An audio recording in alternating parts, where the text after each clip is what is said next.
Sales tactic known as throwing spaghetti at the wall, where the salesperson suggests an outrageously high price to something he's selling just to see if it sticks.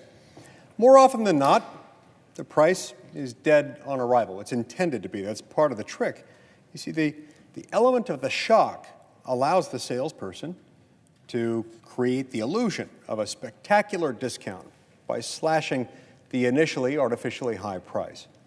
The customer then leaves feeling like they've stumbled onto an incredible deal, too good to pass up, even though they left with a product they either didn't want or couldn't afford, or at a minimum, a product for which they paid too high a price. When I read President Biden's budget request, it felt more like I was trapped at a kiosk in the middle of the mall, or being sold a used car by a predatory, unscrupulous salesman, not reading a serious budget proposal from the President of the United States. So I'd suggest the President try again, because the spaghetti didn't stick. We're not buying what the President's selling, and his budget is dead on arrival. When the President reached the end of his sales pitch, he told us the price, a whopping $6.9 trillion. It would create a $1.8 trillion deficit in the first year alone.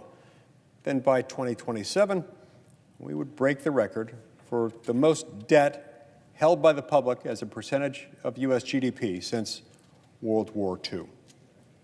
Utahns are already pinching pennies as a result of this approach to budgeting. In August, I stood where I stand now, as this body was on the cusp of passing the $1.7 trillion omnibus package, and read letters I had received from Utah constituents. They explained how difficult life has become under Biden's record-breaking inflation. They described the daily choices they were forced to make because of how expensive life had become under this administration.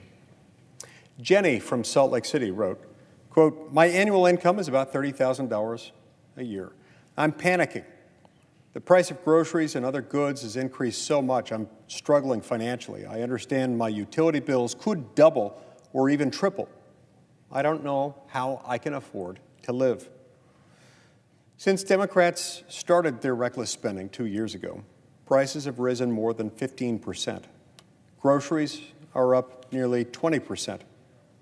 Kevin from Murray, Utah wrote, quote, "This morning I filled up my work truck.